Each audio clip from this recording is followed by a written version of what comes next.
विभव के मुंह से मरने की बात सुनकर संगीता के गुस्से का ठिकाना नहीं रहा। उसने विभव को थप्पड़ मारने के लिए अपना हाथ उठाया, लेकिन ये क्या, उसका हाथ बीच हवा में ही रुक गया। वो विभव को छू ही नहीं पा रही थी। संगीता ने आश्चर्य से विभव की तरफ देखा तो उसने पाया कि विभव की आंखें लाल हो चुकी थी, मानो उसमें खून तैर रहा हो।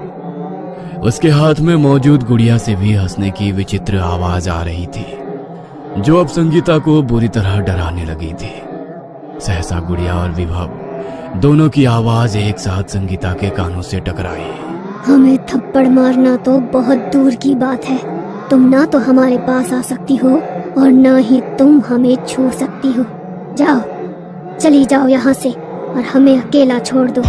संगीता के लिए अब वहां एक सेकंड भी खड़ा रहना मुश्किल हो गया था। पसीने से लथपथ घबराई हुई सी वो तेजी से वहां से भागकर अपने कमरे में आ गई। कुछ देर के बाद जब वो संयत हुई तब वो फिर धीरे से विभव के कमरे में पहुंची।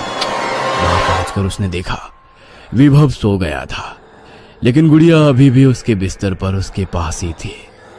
संगीता को अब उस गुड़िया से बहुत डर लग रहा था। फिर भी किसी तरह हिम्मत जुटाकर उसने गुड़िया को विभव के पास से उठाया और उसे बाहर ले जाकर उसने उसके टुकड़े टुकड़े कर दिए। फिर गुड़िया के इन टुकड़ों को उसने एक बॉक्स में पैक किया और उसे अन्य डैमेज खिलौनों के साथ रिकंस्ट्रक्शन के लिए स्टोर रूम में डाल दिया।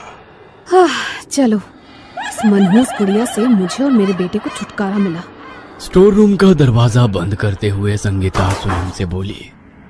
अभी वो खुश होते हुए विभव के कमरे में पहुंची ही थी कि उसके मुंह से जोरों की चीख निकल गई। बिस्तर पर विभव की जगह वही गुड़िया लेटी